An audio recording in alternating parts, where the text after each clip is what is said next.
आज शुएब मैं आपकी बहुत प्यारी सी पिक्चर लेना चाह रही हूँ। हम लाइव आ चुके हैं, लेकिन ये देखें, एक सेकंड, लाइव भी आ गए पिक्चर भी ले लूँ। मैंने बहुत अच्छी पिक्चर ली है, लुक एट दिस। आप कह सकते हैं अच्छी लिए, मैं इसको मानने को बिल्कुल तैयार नहीं हूँ। It's not the camera actually, it's the man behind the camera जो कि अच्छी पिक्चर लेता है। तो I am a woman. Okay fine, but ये आपके मतलब का नहीं है बिल्कुल भी। अच्छा, वैसे कितना भारी है? नहीं वैसे ये बहुत भारी है, लेकिन मतलब आम कैमरा, इसमें ऐसी क्या बात है? मतलब सब यूज कर सकते हैं। डीएसएलआर को यूज करना है कि ऑन का बटन है, उसके बाद लेंस है, उसके बाद आप इसको ऐसे रोटेट करें और ऐसे पिक्चर ले लें। इतना ही आसान होता तो मेरे भाई हर किसी के हाथ में डीएसएलआर होता और तस्वीरें ठकाठक, बल्कि नहीं छकाछक,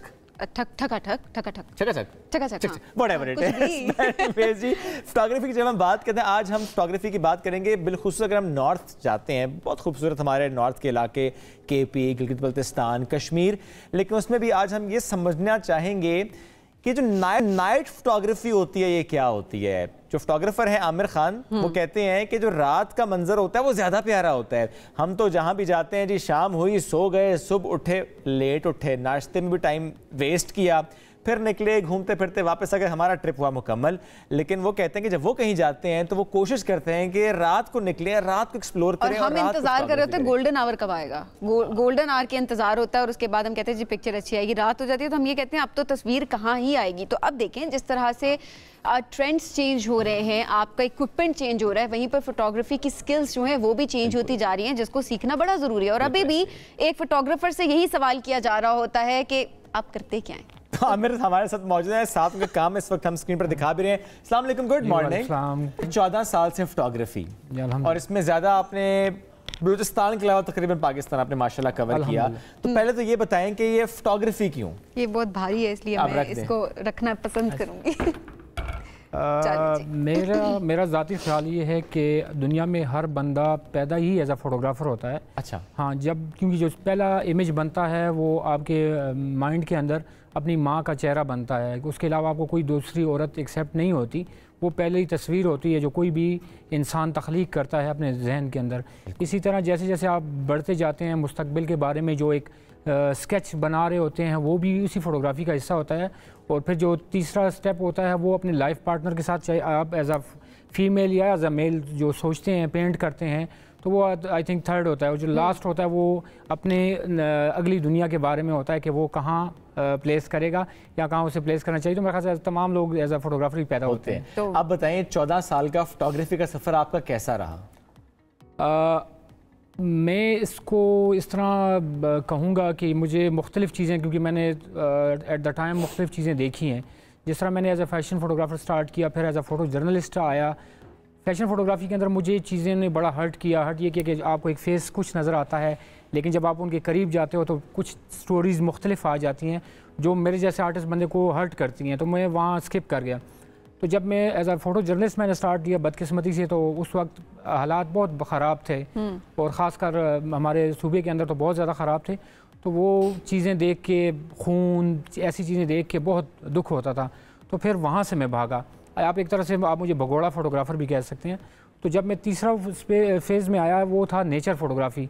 अब यहाँ अल्हम्दुलिल्लाह मुझे सुकून है, क्योंकि कुदरत आपको कभी भी जो है ना मायूस करती है, मेहनत का फल आपको लाजमी मिलता है। अच्छा आमिर, अब जो अक्सर लोग कह रहे होते हैं कि ये इस शख्स का फेस, ये फोटोजेनिक फेस है, और जो फोटोग्राफर होता है वो भी फोटोजेनिक फेस के पीछे ही जा रहा होता है। अक्सर हमने देखा है कि नहीं ये तस्वीर होगी और ये फोटोजेनिक फेस क्या होता है?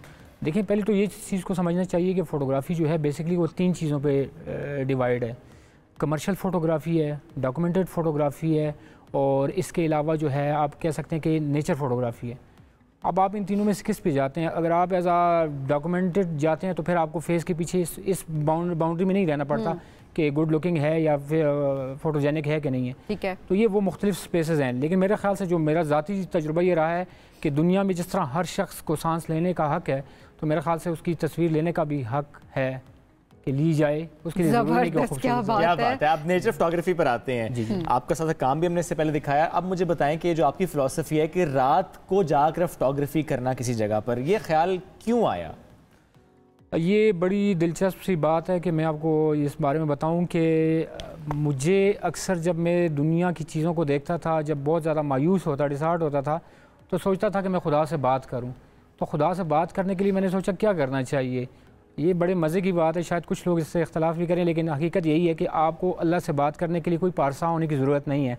हाँ, जो चीज़ आपको चाहिए होती है वो तन्हाई चाहिए होती है अल्लाह से बात करने के लिए। और जब मैं जाके इन पहाड़ों पे और इस कुदरती मनाज़र में जाके दिन के वक्त बैठता था तो मुझे तन्हाई उस तरह महसूस नहीं होती थी जो रात को होती थी। तो जो रात को सबसे बड़ी बात थी, एक तो तन्हाई, उसके अलावा खूबसूरती दुगना हो जाती है। मेरा हर बंदे को पैगाम है आपके। हमें रात को नजर कुछ नहीं आता बाहर जाके। नहीं, बहुत कुछ नजर आता है। ड्राइविंग नहीं होती है क्या, अंधेरा हो गया। थोड़ी सी तवज्जो से वो चीज़ें देखनी पड़ती हैं। आप अगर आसमान पे सितारे देखें तो आपको यूँ लगेंगे जिस तरह सितारे आपके साथ बात कर रहे होते हैं। ख़ासकर ये नॉर्थ में तो बहुत ज़्यादा क्लियर स्काई होता है, तो वो बहुत ज़बरदस्त सीन होता है। मेरा तो सब लोगों को ये पैगाम है कि जहाँ आप जो जगह आपको दिन को अच्छी लगती हैं वहाँ ज़रा रात तो ज़ाहिर आसमान क्लियर होता है तो वहाँ पर सितारे आपको क्लियर नज़र आ रहे होते हैं, तो नेचर से आप कनेक्ट ज़्यादा अच्छे तरीके से कर पा रहे होते हैं। अच्छा आमिर, अब अगर बात की जाए फोटोग्राफी, तो किस तरह से ट्रेंड्स चेंज हुए हैं फोटोग्राफी में? क्योंकि अब मैं देख रही हूँ कि इतना सारा इक्विपमेंट हमारे सामने पड़ा हुआ है। पहले तो एक DSLR होता था, उसी से तस्वीरें खींची जा रही होती, अब इतना सारा इक्विपमेंट आ गया है, क्या ट्रेंड्स चेंज हुए हैं? मैं यहाँ पे एक चीज़ ज़रा स्टार्ट में बताना ज़रूरी समझूंगा। एक तो ये याद रखिएगा कि कैमरे के मालिक होने में और फोटोग्राफ़र होने में फ़र्क होता है। हर जो शॉपकीपर है वो फोटोग्राफ़र नहीं है, और लेकिन जो फोटोग्राफ़र है वो कैमरे का अगर मालिक बन जाए तो वो सोने पे सुहागा हो जाता है। अब जहाँ तक आपका ये सवाल है कि चीज़ें चेंज हुई हैं वक्त के साथ साथ, तो वो ये है कि हाँ, काफ़ी सारी जिस तरह सॉफ्टवेयर आ गए हैं। एक फ़ोटो अगर ख़राब भी होता है लोग जाके ठीक करते हैं। मेरे ख्याल से ये चीज़ सबसे बुरी हुई है। बुरी इस सेंस में हुई है कि अब लोग एक मंजिल की तरफ जाने के लिए एक रास्ते के बजाय 2 रास्ते चूज़ करते हैं कि चलो ये अगर ठीक ना हुआ तो ये वाला सॉफ्टवेयर वाला रास्ता इस्तेमाल कर लेंगे। वो मेरे ख्याल से नहीं होना चाहिए। और मेरे कई दोस्त मुझे ये सुन के बड़े हैरान भी होंगे और होते भी हैं जो मुझसे मिलते हैं कि मुझे आज तक अपने फ़ोटो में वाटर मार्क लगाना भी नहीं आता। हालांकि वो शायद 10 मिनट का काम होगा सीखना, लेकिन मैं नहीं चाहता कि मेरी जो मेहनत है वो डाइवर्ट हो जाए उस साइड पे कि मैं सॉफ्टवेयर को यूज़ करूँ। मेरे ख्याल से अगर जो बंदे फ़ोटोग्राफी की तरफ आना चाहते हैं सीरियस, बजाय इसके कि वो नई तरक्की की तरफ चीज़ों को साथ लेके ज़रूर चलें, उनको चाहिए कि ज़रा मैनुअली, क्योंकि जो पुराने फ़ोटोग्राफ़र थे वो जब पिक्चर बनाते थे तो उनको जब प्रिंट आता था तब उनको ख्याल आता था कि मैंने क्या बनाया है, और उस वक्त वो लोग चूँकि ज़्यादा मेहनत कर। अब तो आप देखते हैं फ़ोटो बनाते हैं डिस्प्ले पे नज़र आता है ठीक है, नहीं तो डिलीट मार दिया। तो यहाँ पे अब मसला आ गया है क्वांटिटी का, क्वालिटी थोड़ी पीछे चली गई है। तो मेरे ख्याल से क्वालिटी की तरफ जाने के लिए ज़रूरी है कि आप थोड़े से पीछे अकदार के साथ पिछले अकदार को लेके चलें। बिल्कुल ऐसे। आमिर, आप इसके साथ साथ ऐसे बहुत सी जगहों पर जाते हैं जहाँ पर लोग नॉर्मली पहुँच नहीं पाते।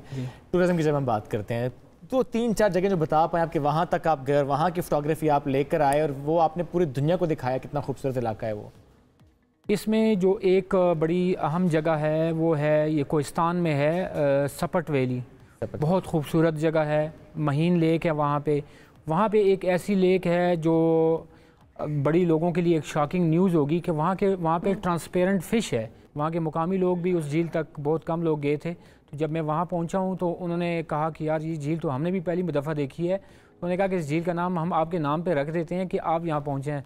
तो मैंने कहा ना जी, मेरे नाम पे ना रखें, लोग कहेंगे, बुरा भला कहेंगे कि भाई ये कौन सा पागल था जो इस जगह आके हमें ये दिखा रहा है कि ये जगह देखने वाली है। और ऐसी बहुत सी जगहों पर माशाल्लाह आप गए और आपने वहाँ की फ़ोटोग्राफी की, और आपकी वो फ़ोटोग्राफी जिस तरह से हम देखते हैं कि पूरी दुनिया में एक पैगाम लेके आप जाते हैं ना खूबसूरत पाकिस्तान का, कि कितना प्यारा हमारा पाकिस्तान की बहुत सी जगह अभी भी ऐसी जो कि अनएक्सप्लोर्ड हैं। हमें बहुत शुक्रिया, साथ मौजूद थे। नाज़रीन, ब्रेक की तरफ जाएंगे, वापस आते हैं, साथ रहिए।